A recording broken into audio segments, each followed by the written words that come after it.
pensiunan, Taspen ini tentu menjadi salah satu lembaga yang paling ditunggu arah informasinya. Beberapa waktu lalu, jagat media sosial ramai oleh pertanyaan seorang peserta Taspen yang sangat mewakili isi hati banyak orang. Pertanyaannya sederhana, santai, tapi langsung kena ke inti masalah. Kurang lebih begini, THR sudah cair, sekarang lagi nunggu rapelan kenaikan gaji. Kira-kira kapan cairnya, Min? Mohon infonya. Nah, pertanyaan seperti ini sebenarnya bukan cuma pertanyaan satu orang, ini pertanyaan berjamaah. Ini suara hati banyak pensiunan yang memang sudah lama menunggu kejelasan. Lalu bagaimana jawaban Taspen? Dan inilah bagian yang menurut saya patut kita perhatikan dengan tenang. Taspen menjawab dengan cukup jujur dan transparan. Mereka menyampaikan bahwa mereka memahami betul antusiasme dan harapan para peserta terkait kabar gembira kenaikan gaji yang tertuang dalam Perpres nomor 79 tahun 2025. Tapi mereka juga menegaskan bahwa sampai saat ini mereka belum menerima regulasi maupun informasi teknis resmi dari pemerintah terkait rapelan maupun kenaikan gaji pensiun secara konkret. Artinya apa? Artinya Taspen tidak bisa bergerak hanya karena kabar beredar di media sosial. Mereka harus menunggu dasar hukum yang jelas. Mereka butuh peraturan, turunan yang resmi, entah itu peraturan pemerintah, peraturan Menteri Keuangan, atau aturan teknis lain yang memang mengatur besaran kenaikan, mekanisme pembayaran, dan sejak kapan kebijakan itu berlaku.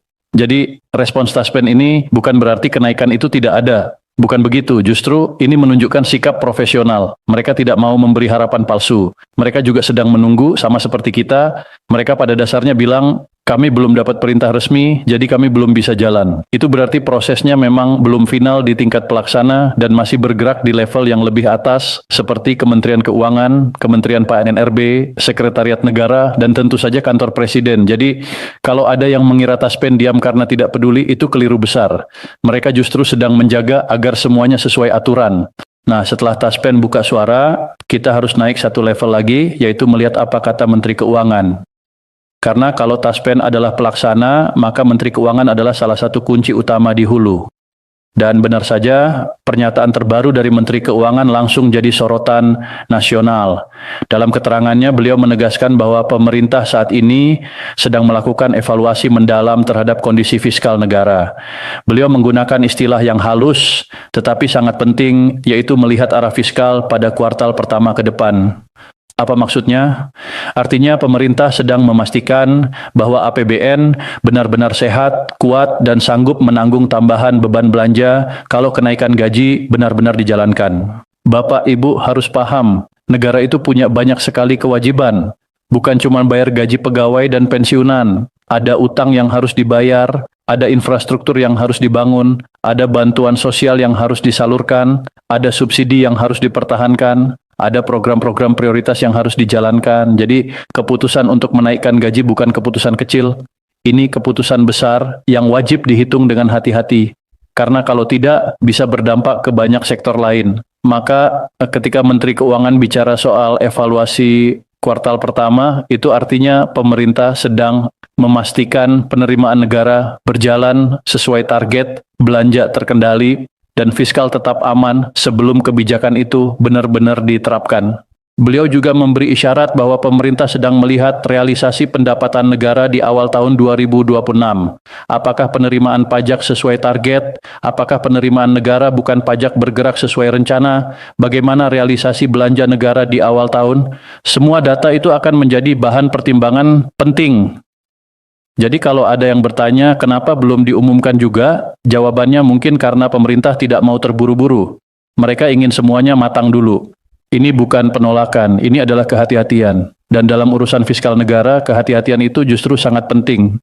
Sekarang mari kita susun semua informasi tadi menjadi gambaran yang lebih rapi. Kalau kita gabungkan Perpres nomor 79 tahun 2025, respons Taspen, dan pernyataan Menteri Keuangan, maka muncul satu dugaan waktu yang sangat masuk akal. Menteri Keuangan menyebut perlunya evaluasi kuartal pertama, yang berarti data Januari, Maret, dan seluruh awal tahun harus terlebih dahulu diolah. Biasanya data realisasi anggaran untuk beberapa bulan pertama baru benar-benar selesai diverifikasi menjelang pertengahan Maret. Di sisi lain, Taspen juga menyatakan belum menerima regulasi teknis apapun. Itu menandakan bahwa aturan turunan dari Perpres tersebut memang belum keluar pada saat ini. Maka, Kalau ditarik ke satu titik, ada kemungkinan besar bahwa momen penting pengambilan keputusan akan terjadi sekitar tanggal 25 Maret 2026. Kenapa tanggal 25 Maret?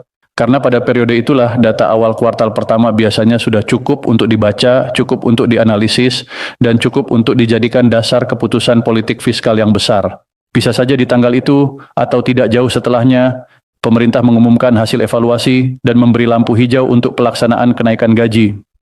Kalau lampu hijau sudah diberikan, langkah berikutnya tentu masih harus melalui proses administrasi. Penerbitan aturan teknis, sosialisasi ke Taspen, koordinasi dengan PT Pos Indonesia bila diperlukan, verifikasi data, lalu pencairan. Jadi walaupun keputusan besar diambil sekitar 25 Maret 2026, bukan berarti uang langsung masuk saat itu juga. Tetap ada proses lanjutan. Dari pengalaman birokrasi kita, pencairan paling realistis kemungkinan terjadi di kuartal kedua 2026. Artinya bisa mulai terasa di pertengahan April, lalu berlanjut ke Mei, bahkan bisa juga awal Juni 2026, tergantung secepat apa aturan turunannya diselesaikan. Itu bukan asal tebak. Itu adalah proyeksi paling masuk akal berdasarkan pola birokrasi dan pernyataan yang sudah ada. Sekarang saya ingin kita sedikit merenung bersama, mengapa kabar seperti ini begitu penting, begitu emosional, dan begitu ditunggu-tunggu, karena pensiunan bukan sekadar penerima manfaat. Mereka adalah orang-orang yang sudah menghabiskan sebagian besar hidupnya untuk negeri ini. Coba kita ingat, ada guru-guru yang dulu berangkat pagi-pagi sekali, mengayuh sepeda, berjalan kaki, atau naik kendaraan seadanya demi sampai ke sekolah dan mengajar anak-anak bangsa. Ada dosen yang bertahun-tahun mendidik generasi muda, menyusun kurikulum, membimbing skripsi, dan mencetak SDM unggul untuk masa depan negara.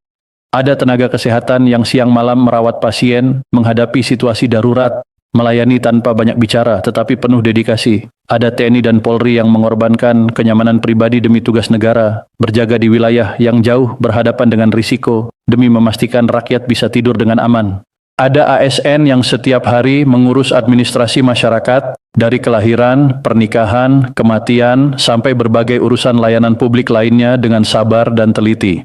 Setelah puluhan tahun mengabdi, wajar kalau masa pensiun diharapkan menjadi masa tenang, masa menikmati hasil kerja keras, masa di mana mereka bisa duduk di teras rumah, minum teh, bermain dengan cucu, beribadah dengan tenang, atau sesekali jalan-jalan tanpa harus terlalu pusing memikirkan biaya hidup. Karena itu kenaikan gaji pensiunan bukan cuma soal nominal, ini adalah soal penghormatan, ini adalah cara negara mengatakan bahwa jasa para pendahulu tidak dilupakan, ini adalah bentuk keadilan sosial, ini adalah bukti bahwa negara hadir bukan hanya saat kita masih kuat bekerja, tetapi juga saat kita sudah menua dan membutuhkan penghargaan yang layak. Jadi ketika ada pembahasan tentang kenaikan gaji pensiunan, jangan anggap itu sebagai isu kecil. Ini menyangkut martabat, menyangkut kesejahteraan, dan menyangkut penghormatan atas pengabdian panjang yang tidak ternilai. Kalau kita tarik ke konteks yang lebih luas, keputusan pemerintah juga tidak bisa dilepaskan dari kondisi global. Dunia saat ini masih penuh tantangan. Efek pandemi belum sepenuhnya selesai. Perang Rusia dan Ukraina masih berdampak pada rantai pasok pangan dan energi.